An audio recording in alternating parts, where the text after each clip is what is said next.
नमस्कार करता हूं सभी का एक बार फिर एपिसोड नंबर 6 में।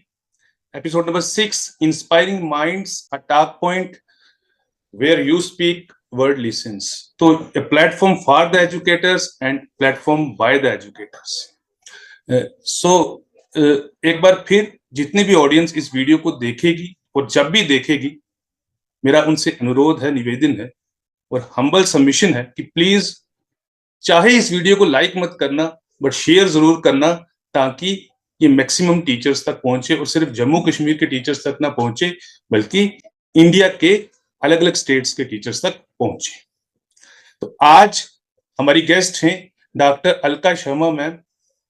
मैम एजुकेटर होने के साथ साथ एक सोशल एक्टिविस्ट भी हैं, बहुत अच्छी एंकर हैं, न केवल डिस्ट्रिक्ट लेवल पे बट कि स्टेट लेवल पे और यूटी लेवल पे। मैम इंग्लिश पढ़ाते हैं और एजुकेशन में डॉक्टरेट है।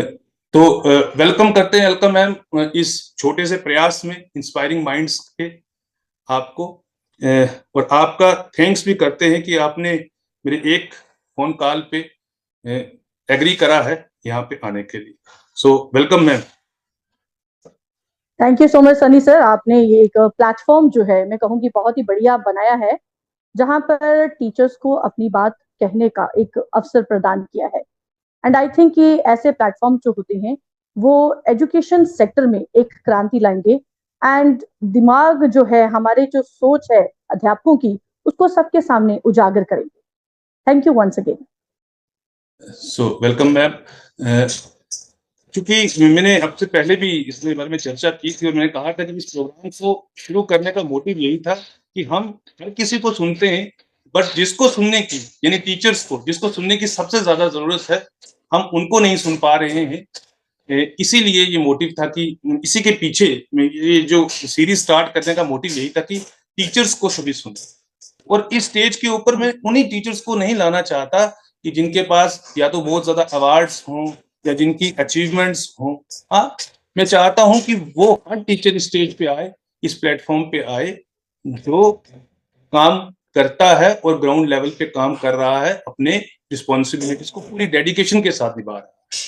तो ऐसे तो सभी टीचर्स डेडिकेटेड हैं। तो फिलहाल आज आप हमारे साथ जुड़े हैं, तो आई होप कि एक अच्छा इंटरेक्शन होने वाला है। तो चलिए मैम शुरू करते हैं। और आज की ऑडियंस जो है हमारे साथ जुड़ी होगी, जब भी आप इसको वीडियो देखें, मैं बार बार कह रहा हूँ प्लीज शेयर जरूर करिएगा, आइडियाज पहुंचना बहुत जरूरी है, क्योंकि आज इस एपिसोड में हमारे साथ जम्मू कश्मीर की बहुत ही फेमस एजुकेटर कम एंकर कम रिसोर्स पर्सन है।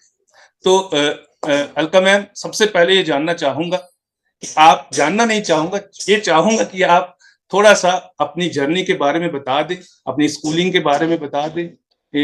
टीचर बाय चॉइस हैं, टीचर बाय चांस हैं, या और आपका टीचिंग एक्सपीरियंस स्टार्ट कब हुआ और ये जर्नी अब तक की जो है आपकी, वो कैसी रही, कैसी चल रही है? Over to you ma'am. जी सनी जी, जो आपने बात की है अभी, तो मैं ये सफर जो है, जहां तक आपने एजुकेशन की बात की, शिक्षा की बात की है, तो मेरी एजुकेशन जो है वो Shastri Memorial Higher Secondary School Jammu में हुई है। और इसके बाद मैंने अपना 12th पास आउट करने के बाद ग्रेजुएशन जो है वो government college for women parade से किया। और उसके बाद जो मेरी पोस्ट ग्रेजुएशन है वो मैंने यूनिवर्सिटी ऑफ जम्मू से की है। और इसके साथ साथ मैंने पीएचडी भी अपनी यूनिवर्सिटी ऑफ जम्मू से की। मैंने जर्नलिज्म एंड मास कम्युनिकेशन में पीजी डिप्लोमा किया है। और इसके साथ साथ गाइडेंस एंड काउंसलिंग का डिप्लोमा जो है मैंने मायर कॉलेज से किया है। सो ये तो मेरी क्वालिफिकेशन रही। और मैं यहाँ पर ये भी बताना चाहूंगी कि मैंने I am a gold medalist, मैंने गोल्ड मेडल लिया था यूनिवर्सिटी ऑफ जम्मू में। और सफर जो है जिंदगी का यही जम्मू से शुरू हुआ। और बचपन से ही एक ललक थी कि जिंदगी में कुछ करना है। और ये मैंने अपने पिता से सीखा, जो आज इस दुनिया में नहीं है, लेकिन उनके दिखाए रास्ते पर चलकर आज भी मैं कहूंगी कि जहां भी जाती हूँ तो कहीं ना कहीं जब उनकी याद आती है, उनके आदर्श हमें याद आते हैं, उनका बताया हुआ रास्ता हमें याद आता है, तो ऐसा लगता है कि नहीं, सही दिशा में ही जा रहे हैं। और पिता अभी भी अपनी उंगली पकड़कर हमें उस रास्ते पर ले जा रहे हैं। सो इस रास्ते पर चलते चलते चलते बचपन से ही स्टेज करना शुरू कर दिया, अलग-अलग प्रतिस्पर्धाओं में भाग लेना शुरू कर दिया और फिर जब मैं स्कूल से कॉलेज में पहुंची, all round best student school का अवार्ड लेकर, तो जब कॉलेज में आई तो वहां पर भी मुझे बहुत सारे ऐसे मौके मिले जहां पर मैंने अपने जम्मू कश्मीर रियासत जो है उसको राष्ट्रीय स्तर पर रिप्रेजेंट किया। और यहाँ पर मुझे आपके इस प्लेटफॉर्म से ये बताते हुए भी बड़ा हर्ष हो रहा है कि मैंने नेशनल एसे राइटिंग कंपटीशन में फर्स्ट प्राइज लिया है। इसके साथ साथ मैंने नेशनल डिबेट, नेशनल क्विज और बहुत से अन्य प्रतिस्पर्धाओं में भाग लिया है। तो कॉलेज में मुझे ऑल राउंड बेस्ट स्टूडेंट मिला और उसके बाद जब मैं यूनिवर्सिटी में पहुंची तो वहां भी डिस्प्ले योर टैलेंट के माध्यम से हमारा यूनिवर्सिटी का शायद ही मेरे कार्यकाल के दौरान कोई ऐसा मंच रहा होगा जहां मेरी उपस्थिति दर्ज नहीं की गई। और मैं यूनिवर्सिटी में कल्चरल सेक्रेटरी के पद पर भी रही अपने विभाग से। तो मैं कहूंगी कि ओवरऑल ये सब करते करते खालसा कॉलेज में आई और वहां पर मैंने अपने बीएड किया, फिर मैंने एमएड जो है डिस्टेंस एजुकेशन के थ्रू किया। और धीरे धीरे जब बीएड ही कर रही थी तो वहाँ हमारे प्रिंसिपल मैडम है डॉक्टर मधु सिंह, तो उन्होंने मेरी जो प्रतिभा है शायद उसको पहचाना और उन्होंने उसी समय मेरे एग्जाम्स देने के बिल्कुल बाद ही कहा कि नहीं तुम ज्वाइन कर लो। मैंने कहा मैम मेरा तो अभी रिजल्ट भी नहीं आया। कहते मुझे आप पर पूरा विश्वास है। और वो विश्वास सार्थक हो गया जब मैंने बीएड में पूरी यूनिवर्सिटी ऑफ जम्मू में टॉप किया, फर्स्ट पोजीशन ली। और फिर ये नौकरी चलती रही और इसके साथ साथ मैं ये भी बताना चाहूंगी कि 1995 में जब जम्मू कश्मीर में सिटी केबल ने अपनी आंखें खोली थी, उस समय मैं वहां की शुरू की एंकर रही हूँ। वहां पे मैंने न्यूज रीडिंग, बहुत सारे प्रोग्राम्स, और कोई समय था जब हम थे। तो उसके बाद दूरदर्शन ने जब अपनी आंखें खोली तो दूरदर्शन पर भी हमारा जो है वहां पर आगमन हो गया, जिसका सफर अभी तक भी हमारे साथ साथ चल रहा है। और इसके बाद सनी जी ये भी बताना चाहूंगी कि फिर 2012 में मैंने खालसा कॉलेज ऑफ एजुकेशन तो छोड़ दिया, लेकिन स्कूल एजुकेशन डिपार्टमेंट जो है उसको ज्वाइन किया। तो जो एक्सपीरियंस था मेरा, आपने कहा था अध्यापन का जो क्षेत्र है उसमें आपका एक्सपीरियंस, तो ये एक्सपीरियंस मेरा ना सिर्फ कॉलेज में रहा, जो कॉलेज का 13-14 साल का एक्सपीरियंस है, कॉलेज में पढ़ाने के साथ साथ मैंने distance education university of Jammu की पीसीपी होता है, पर्सनल कॉन्टेक्ट प्रोग्राम, वो भी लगभग 12 साल लिया है। और इसके साथ साथ मैं विभाग जो है हमारे एजुकेशन का और अन्य प्लेटफॉर्म, वहां पर भी एज ए रिसोर्स पर्सन जाती रही। तो स्कूल एजुकेशन विभाग में भी अब मुझे 12-13 साल हो रही हैं। तो यहाँ पर भी मैं बहुत मुझे खुशी होती है कि हमारा जो directorate of school education Jammu है, हमारा जो स्कूल एजुकेशन विभाग है, उसने भी मुझे बहुत से ऐसे अवसर दिए हैं जहां पर मैं अपनी प्रतिभा का प्रदर्शन कर पा रही हूँ और अध्यापन के कार्य में अपने विद्यार्थियों का सही मार्गदर्शन कर रही हूँ। धन्यवाद मैम। मैं भी बताता चलूं अपनी ऑडियंस को कि हम सभी जितने भी टीचर फ्रेटर्निटी के लोग हैं, जम्मू कश्मीर के स्पेशली और स्पेशली जम्मू डिवीजन के लोग हैं, वो अलका मैम से बड़े इंस्पायर होते हैं क्योंकि she always used to have a smiling face and that dedication. हाँ, आप कितना भी काम करवा लो बट वो स्माइल जो है मैम की नहीं जाती है। तो इससे ये इस स्माइल से ये पता लगता है कि मैम एक इंटरेस्ट के साथ काम कर रही है। और जब इंसान पूरे इंटरेस्ट के साथ किसी काम को करता है तो इतिहास गवाह है कि वो काम सक्सेसफुली होता है, बहुत अच्छे ढंग से होता है। ऑडियंस को ये भी बताता चलूं कि मैम को महात्मा गांधी राष्ट्रीय सेवा पुरस्कार भी मिला है। मैम को दीदी निर्मला देश पांडे शांति पुरस्कार से भी नवाजा गया है। तो बहुत सारे अवार्ड्स हैं। ये मैं कुछ मुख्य अवार्ड्स के नाम ले रहा हूँ जो मुझे लगता है कि मुझे बोलने चाहिए और मुझे बोलते हुए बड़ा फक्र महसूस हो रहा है। और जाहिर सी बात है जब एक टीचर को अवार्ड्स मिलते हैं पूरी टीचर फ्रेटर्निटी के लिए वो प्राउड की बात होती है, प्राइड की बात होती है। सो थैंक यू मैम, हमें प्राउड फील करवाने के लिए आप हर मौके पे आगे हैं। मैं मैम का जहाँ तक प्रोफाइल देगा तो मैम ने कुछ फेमस पर्सनैलिटीज के, मैम ने जैसे बताया कि उन्होंने दूरदर्शन पे भी काम करा, कुछ फेमस पर्सनैलिटीज के मैम ने इंटरव्यूज भी कंडक्ट किए, चाहे वो सेलिब्रिटी रहे हों, बॉलीवुड के राजेश खन्ना साहब हों, हमारे पॉलिटिशियंस में एक्स सीएम रहे हों अब्दुल्ला साहब, फारूक अब्दुल्ला साहब, करंट सीएम रहे हों उमर अब्दुल्ला साहब, कोई भी रहे हों। तो मैम ने, मैं कहने का ये मतलब है कि इस बड़े लेवल पे जाके काम करा है, तो ये हम टीचर्स के लिए बहुत गर्व की है। तो मैम अब आगे बढ़ते हुए मैं ये जानना चाहता हूँ, चूंकि आप इंग्लिश के हैं, इंग्लिश मेरी बहुत कमजोर है, मैं आपको सच में बताता हूँ। इंग्लिश मुझे कई लोगों को होता है कि मैथमेटिक्स से डर लगता है, कईयों को फिजिक्स से डर लगता है, मुझे इंग्लिश से डर लगता है। मैंने हमेशा इंग्लिश को सेंस लगा के किया, किसी रूल को फॉलो करके नहीं किया। और मेरा मानना यह है कि रूल्स को फॉलो करके अगर कोई चीज की जाए तो वो बेटर होती है। अब मैं रूल्स को फॉलो नहीं करता इंग्लिश में, बस जो आए के बारे से चलता है। तो मेरा मैम से ये एक छोटा सा पर्सपेक्टिव बेस्ड क्वेश्चन है कि मैम, बच्चों को, चूंकि इंग्लिश का स्ट्रांग होना बहुत जरूरी है। आपको यदि फिजिक्स लिखनी है, कंसेप्ट आपका क्लियर है, पर टेक्निकली अगर आपको लिखना है तो your English must be strong. If your language is not strong you can't express the concept. मेरा ये मानना है।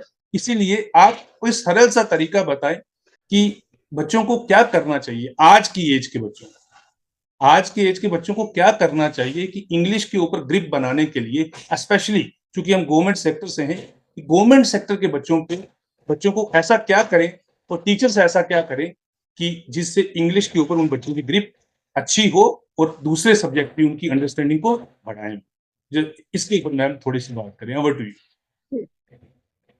सनी जी, ये जो आपने प्रश्न मुझसे पूछा है कि हमें अपनी इंग्लिश को स्ट्रांग बनाने के लिए क्या करना चाहिए, तो यहाँ पर मैं ये बताना चाहूंगी कि मैं जो भी बात करती हूँ एक्सपीरियंस के आधार पर करती हूँ।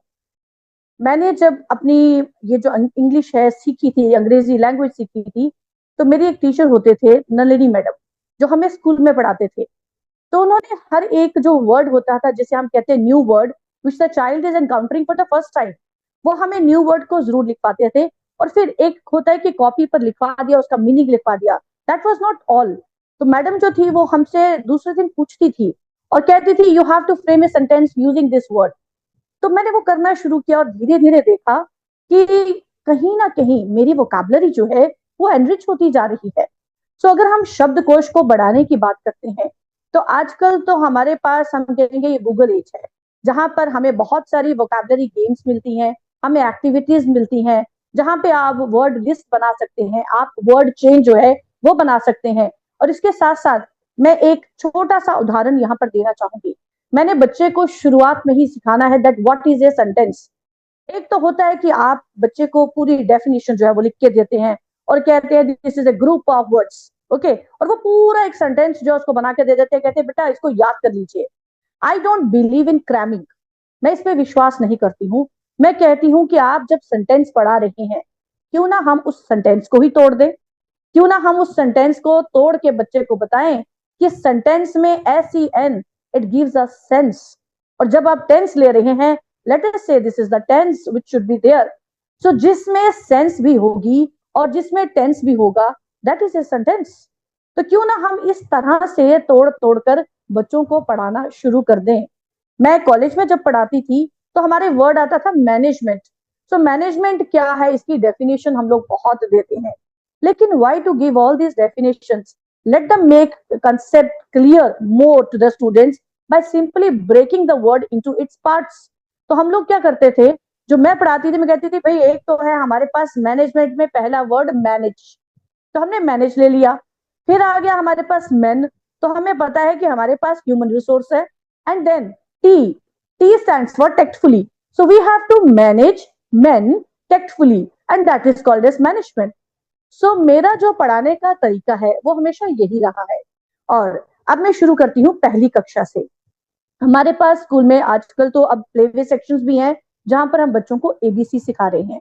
लेकिन फिर भी जब हमारे पास पहली में बच्चा आता है तो बहुत से बच्चे ऐसे होते हैं जिन्हें ABC तक नहीं आती है। सो सबसे पहली बात है कि हमने बच्चों को स्कूल में एक बहुत ही कंजीनियल एटमॉस्फेयर देना है। बच्चे जो होते हैं वो बाला का जो कॉन्सेप्ट है उससे बहुत कुछ सीखते हैं। हर चीज दीवारों पर लिखी हो, हर चीज जो है आपकी सीढ़ियां जो है जिसपे बच्चे चढ़ के जाते हैं वो लिखी हो, जहां पर भी बच्चा देखता है उसको कुछ ना कुछ सीखने को मिले, तो बच्चा जो होता है उसके साथ अपने आप को एसोसिएट करता है। और इस एसोसिएशन से बच्चे की जो लर्निंग होती है वो स्ट्रांग होती है। सो इंस्टेड ऑफ टीचिंग बेटा A फॉर एप्पल, एक बार आपने सिखाया A फॉर एप्पल, कितनी बार सिखाएंगे? आप देख रहे हैं बच्चा नहीं सीख रहा। लेकिन जब वही पिक्स जो है उसकी दीवारों पर लगी हुई है, वो चार्ट जो है हैंगिंग है वहां पर, बच्चा कहीं बाहर जा रहा है तो वहां पर भी आप उसको चाहे गार्डन में ले जा रहे हैं चाहे कहीं पर भी ले जा रहे हैं, आपने लीव्स का कंसेप्ट देना है, आपने ट्री का कंसेप्ट देना है, हर चीज को आप दिखा कर दे रहे हैं, so that will make the concept more clearer. और हर वर्ड को एसोसिएट करिए, ताकि वो जो कहते हैं one pic is worth million words, तो मैं तो कहूंगी कि आजकल हमें पिक्स की भी जरूरत नहीं है। What do we need today? We need simply this YouTube. हम लोग क्लास में भी यूट्यूब जो है उसमें से बच्चों को दिखा सकते हैं, कॉन्सेप्ट क्लैरिटी दे सकते हैं। हम लोग आजकल इंग्लिश पोम्स जो है बच्चों को सिखाते हैं, तो सिर्फ खुद नहीं गाते, खुद ही हम एक्शंस नहीं करके दिखाते हैं, बल्कि हम ये पोम्स जो है क्लास में यूट्यूब पर भी बच्चों को दिखाते हैं। सो इस तरह से अगर आप देखें तो छोटे छोटे लेटर्स को जोड़कर हम शब्द बनाएंगे, शब्दों को जोड़कर हम सेंटेंस बनाएंगे, और फिर उन सेंटेंस को क्लियर करने के लिए हम 4 तरह से मीनिंग जो है उसको कॉन्सेप्ट क्लैरिटी देंगे। सबसे पहला है हमारे पास लेक्सिकल मीनिंग। सो बच्चे जो है डिक्शनरी कंसल्ट करते हैं। So if it is a sentence जिसमें कैट लिखा है, सो ये कैट है, इसका क्या मीनिंग है? अगर डॉग है, इसका क्या मीनिंग है? रिच है तो उसका क्या मीनिंग है? और पोर है तो उसका क्या मीनिंग है? सो ये है हमारा लेक्सिकल मीनिंग। फिर बच्चे को मॉर्फोलॉजिकल मीनिंग समझाना है हमने। एंड मॉर्फोलॉजी सेज कि हमने फॉर्म देखनी है। फॉर्म में आता है कि अगर हमने मेन की बात की है कि मैन की बात की है, ये तो बहुत जरूरी है कि बच्चे को पता होना चाहिए, इज इट सिंगुलर और इज इट प्लूरल। सो वो कॉन्सेप्ट क्लैरिटी देना, that is morphological meaning. Third हमारे पास आता है सिंटैक्टिकल मीनिंग। सिंटैक्टिकल मीनिंग होता है कि जब आप किसी सीक्वेंस को समझाते हैं, कि अगर हमें कहती हूँ rich man help the poor man, the rich man help the poor man, तो सिंटैक्टिकल मीनिंग ये समझाता है कि this is only the rich man who has help the poor man. So इस तरह से ये कॉन्सेप्ट क्लैरिटी देना जो है बहुत जरूरी है। And then is the cultural meaning. Cultural meaning that reflects our society. बच्चा समाज में रहता है, समाज में जो है बच्चा अक्सर देखता है कि जो अमीर लोग हैं वो गरीब की मदद करते हैं। सो ये जो मीनिंग है इसको सोशल बैकग्राउंड में जाके समझाना, सोशो इकोनॉमिक स्टेटस में जाके उसको बच्चे को समझाना कि देखो this is what you have notice, but every time it's not only the rich, it may be the poor who is helping the rich man. ये कॉन्सेप्ट क्लैरिटी देना जो है, ये मीनिंगफुल सिचुएशंस क्रिएट करना जो है, दिस इज वेरी इंपॉर्टेंट। सो हम कहेंगे स्ट्रक्चर फॉर्म समझाना बहुत जरूरी है। हमने बच्चे की फ्लुएंसी को अगर बढ़ाना है तो बच्चे को सेंटेंस जो है बोलने की आदत डालिए, बच्चा सीखे।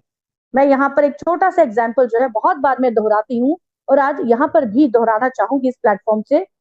हम लोग ईटीसी की बात करते हैं, दैट इज एक्सेट्रा। जब हमारे पास शब्दों की कमी हो जाती है, जब हमारे पास सेंटेंसेस की कमी हो जाती है, तो हम ईटीसी लगा देते हैं। तो मेरे बच्चे ने मुझे पूछा what is the full form of ETC? I said this is etcetera. Et का मतलब है and cetera means so on. He said no, what I think that is totally different. मैंने कहा तो आप बताइए क्या है? He said this is you have to rather what do.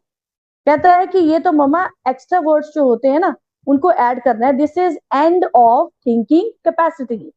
जहां पर हमारी सोच खत्म हो जाती है वहां पर हम एक्सेट्रा लगाते हैं।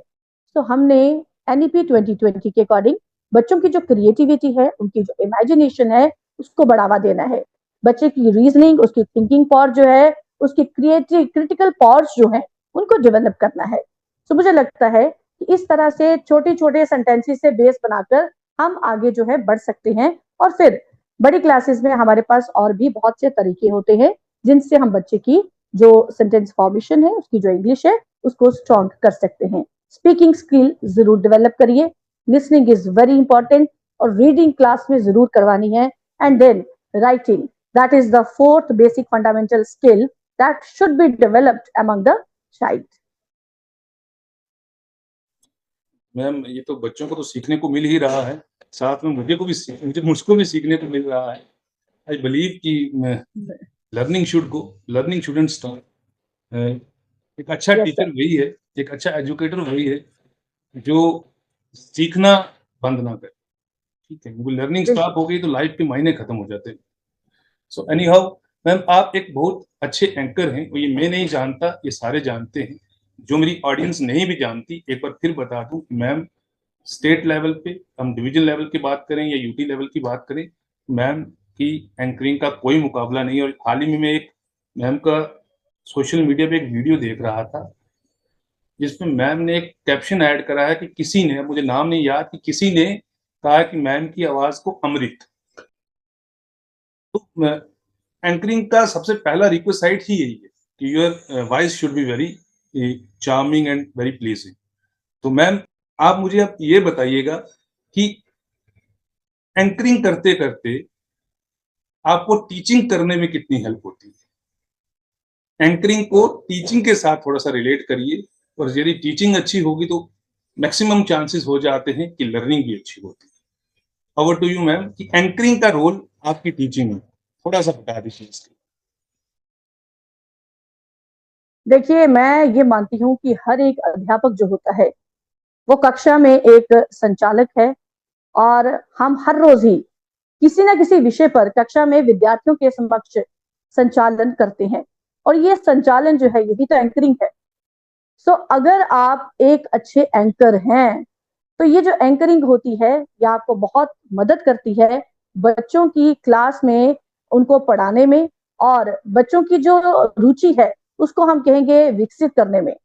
सबसे पहली बात तो मैं ये करूंगी कि जब हम एंकरिंग की बात करेंगे तो वहां पर आपकी मॉड्यूलेशन ऑफ वॉइस, आप किस तरह से आवाज का उतार चढ़ाव लाते हैं, आपकी वॉइस क्वालिटी कैसी है, आपकी जो प्रोनाउंसिएशन है वो कितनी क्लियर है, और आप किस तरह से शब्दों का उच्चारण जो है वो दूसरों के समक्ष करते हैं, और उसकी क्लैरिटी बिल्कुल क्लियर होनी चाहिए। Every word should be digested by the audience. ये बहुत मायने रखता है। सो इसके सब इनके साथ साथ मैं कहूंगी कि आपका आत्मविश्वास जो होता है वो बहुत रोल अदा करता है एंकरिंग में। और जब कक्षा में एक अध्यापक जो है वो एंकर बन के जाता है तो ये सारी खूबियां एक अध्यापक में जब होती हैं तो बच्चे अपने आप उस कक्षा में खींचे चले आते हैं। क्योंकि जब आप कक्षा में पढ़ा रहे हैं तो आप इस चीज का ध्यान रख रहे हैं, जैसे एंकर बन के हम ध्यान रखते हैं कि हमारी ऑडियंस जो है उसका एक्सप्रेशन कैसा है, कहीं कोई बोर तो नहीं हो रहा। तो एकदम से आप अपना स्क्रिप्ट जो है चेंज कर देते हैं, आप जो बोल रहे हैं आप अपना विषय बदल देते हैं। सेम चीज जो होती है वो कक्षा में भी होती है।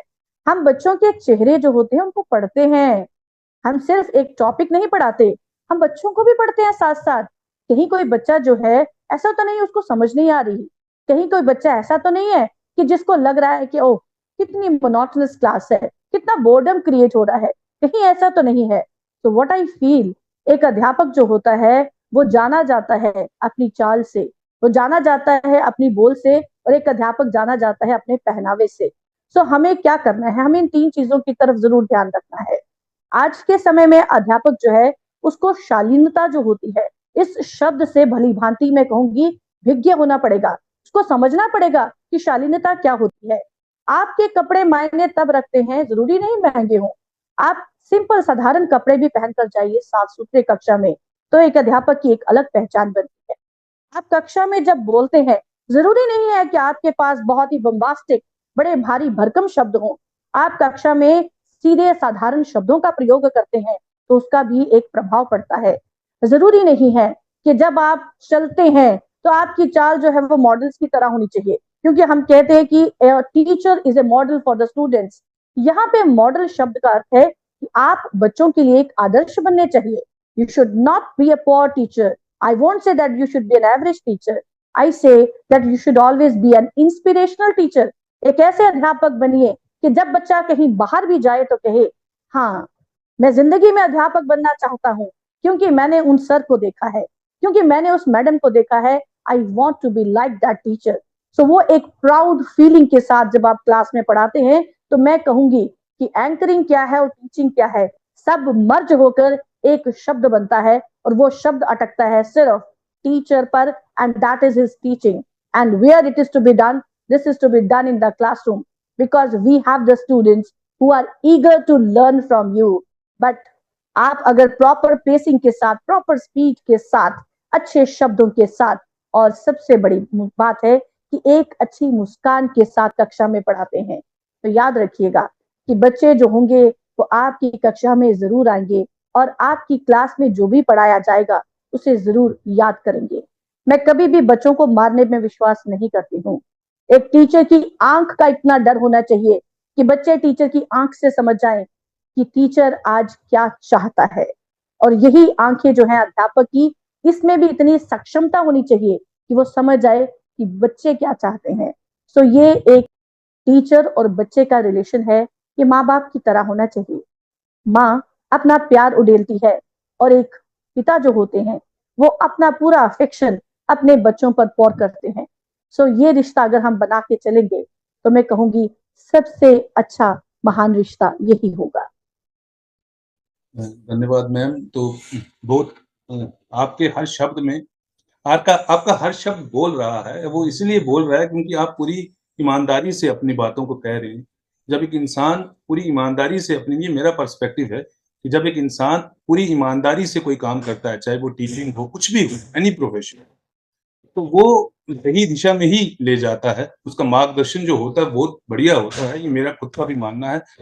क्योंकि मैं खुद भी एक रिसोर्स पर्सन हूँ, हालाँकि आपके लेवल का रिसोर्स पर्सन तो नहीं, बट बट थोड़ा बहुत कंट्रीब्यूट कर देता हूँ कभी-कभार अगर किसी को ज़रूरत पड़े। मैम अब रिसोर्स पर्सन के ऊपर आएँगे कि जो रिसोर्स पर्सन्स हम बनते हैं, जब हम ट्रेनिंग्स लेते हैं, चाहे वो प्राइवेट कैटेगरी में प्राइवेट टीचर्स को दें या गवर्नमेंट टीचर्स को दें, एज़ ए रिसोर्स पर्सन सोचिएगा कि किस तरीके का माहौल जो है हमें वहाँ डेवलप करने की ज़रूरत है, ताकि वो जो ऑडियंस है, वो बोर ना हो, और वो जब हर एक इंसान जब उस दरवाजे से बाहर जाए, ट्रेनिंग रूम से बाहर जाए या ओरिएंटेशन प्रोग्राम से बाहर जाए, तो उसको ये लगना चाहिए कि आज वो कुछ सीख के, कुछ नहीं मैं कहूँगा बल्कि बहुत कुछ सीख के बाहर आ रहा है। किस तरीके से वो डेवलप करें मैम? क्योंकि मैंने आपका कभी सेशन अटेंड नहीं करा, बट एक शायद आपने शेयर करा था तो मैंने देखा था, बड़ा उत्साह था उस क्लास में, इसीलिए मैंने ये एक इंस्टेंट क्वेश्चन पर्सपेक्टिव बेस्ड आपके सामने रखा। Ma'am please over to you. जी, सनी जी, ये जो आपने सवाल पूछा है कि रिसोर्स पर्सन जो है वो किस तरह से अपने सेशन को एंगेज कर सकता है और कैसे जो पार्टिसिपेंट्स है उनको इस हद तक ले जा सकता है कि जब वो उस क्लास को छोड़कर जाते हैं तो उनको लगे yes we have learn something. मैं तो अपना एक्सपीरियंस के आधार पर ही ये भी बताऊंगी कि जब मैं कॉलेज में थी और एज ए रिसोर्स पर्सन मैं कहीं यूनिवर्सिटी में भी जाती थी या किसी और कॉलेज में जाती थी, तो मैंने सिर्फ एक ही उसूल रखा था, और वो उसूल ये रखा है कि सिर्फ कहते हैं ना कि बस अगर आपने पावर पॉइंट बनाया है तो उसी को पढ़ते जाएंगे, या अगर आपने कोई स्क्रिप्ट लिखा है तो आप उसी को पढ़ते जाएंगे। मैं ये सब नहीं करती हूँ। मेरा ये मानना है कि जो आप लिख के लाए हैं वो तो आपकी एक हेल्पिंग गाइड है ना, वो तो सिर्फ ऐसे पॉइंट्स हैं जो आपके दिमाग में रहेंगे कि ये पॉइंट्स है जिनको मैंने डेल्व करना है अपनी क्लास में। लेकिन जब आप वहां पर जाते हैं और पार्टिसिपेंट से मिलते हैं, जब आप ट्रेनिंग की बात कर रहे हैं, तो मैं यहाँ पे बच्चों की बात नहीं कर रही, यहाँ मैं बात कर रही हूँ उन टीचर्स की, यहाँ मैं बात कर रही हूँ एडल्ट्स की जिनके साथ साथ हम इंटरेक्ट करते हैं। तो वहां पर वो हमारे जैसे हैं, उनका लेवल जो है हम ये नहीं कहेंगे कि वो पढ़े लिखे नहीं है, वो सब पोस्ट ग्रेजुएट है, और हो सकता है कि कई जो है हमसे भी ज्यादा क्वालिफाइड हो। तो वहां पर ये सोच के जाना कि इनको नहीं आता, ये तो बिल्कुल भी नहीं है। सबसे पहली बात है कि जो भी विषय हमें मिलता है, हमने ये सोचना है कि इस विषय में किस तरह से हम डिफरेंट एक्टिविटीज डालें, अलग अलग एक्टिविटीज डालें, और कौन कौन से ऐसे इंपॉर्टेंट पॉइंट्स हैं जो कि मेरे कुलीग को पता नहीं हो सकते, ये आप सोचिए। इसके साथ साथ ये सारे पॉइंट्स जो होते हैं जरूरी नहीं है कि आपको सिर्फ किताबों में मिले। हम लोग जो हैं बहुत सालों से पढ़ा रहे हैं, उस पढ़ाने के आधार पर हमने बहुत सा एक्सपीरियंस गेन किया है। तो कई ऐसी चीजें हैं जो हमने खुद जब ट्रेनिंग्स अटेंड की थी, हमने महसूस की कि ऐसा ट्रेनिंग में होना चाहिए, तो क्यों ना हम उन पॉइंट्स को भी उसमें डालें, उस पर चर्चा करें। तो इसके साथ साथ मैं ये भी कहना चाहूंगी कि जब भी हमारी नेशनल एजुकेशन पॉलिसी जो है 2020, वो कहती है कि कंजीनियल एटमॉस्फेयर में तो आप ट्रेनिंग प्रोग्राम्स करवाएं, लेकिन ये ट्रेनिंग जो है अब ये सिर्फ लेक्चर नहीं होने चाहिए, ये ट्रेनिंग होनी चाहिए प्ले वे बेस्ड होनी चाहिए, जहां पर आप टीचर्स को कुछ नया सिखाइए ना। आप पार्टिसिपेंट्स जो आते हैं उनके लिए वर्कशॉप इस तरह से डिजाइन करिए कि वहां से वो कुछ नया सीख के जाएं। तो वो नया जो है वो क्या होगा, वो नया किस तरह से किया जा सकता है, वो आपने दूसरों को बताना है। Everybody has some innate talent, हर एक के पास कुछ ना कुछ जो है इनर क्वालिटीज होती हैं।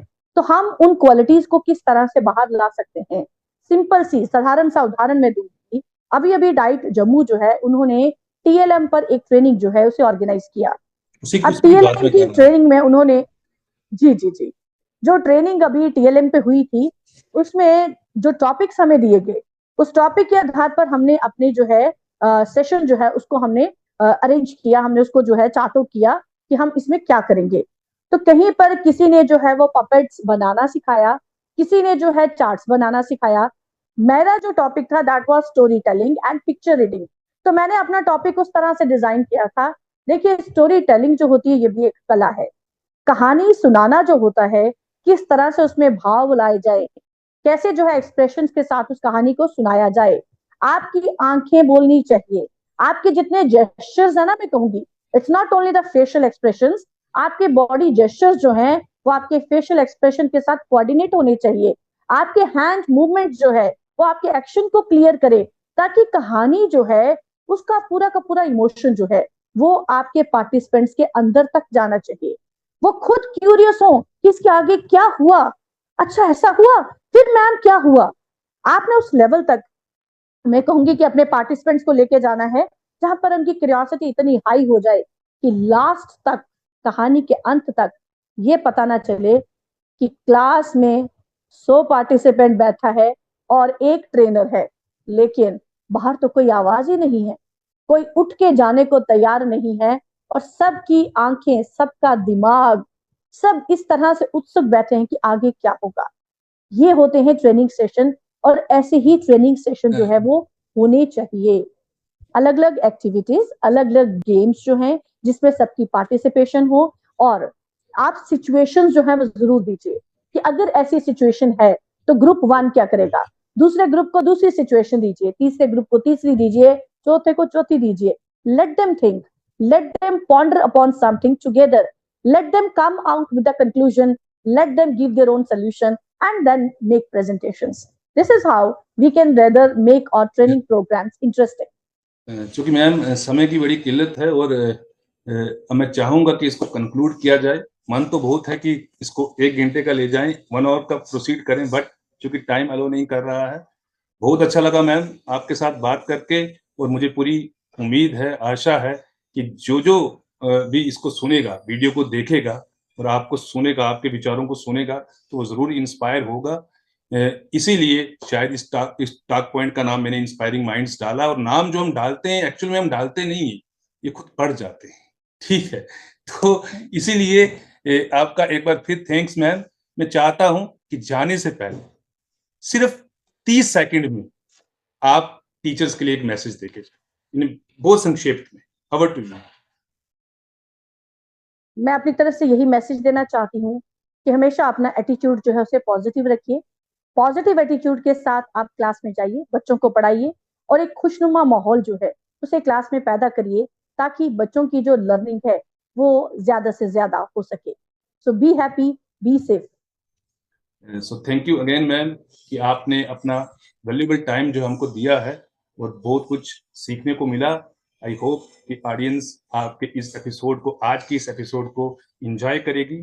और जब भी प्लीज मैं एक बार फिर रिक्वेस्ट करता हूँ टीचर्स फ्रेटर्निटी से स्पेशली, कि अगर जब भी आप इस वीडियो को देखेंगे, जब भी आप देखें, जब भी टाइम हो, तो प्लीज इसको शेयर जरूर करें। लाइक वाइक मुझे पसंद वैसे भी नहीं, आप मत लाइक करिएगा, बट शेयर जरूर करिएगा, क्योंकि मैं चाहता हूं कि हमारे जितने भी इंस्पायरिंग माइंड्स यहाँ आते हैं, उनके आइडियाज अलग अलग टीचर्स तक पहुंचे। सो थैंक यू वेरी मच। मिलते हैं एपिसोड नंबर 7 में। धन्यवाद ma'am, thank you very much. Thank you sir, thank you.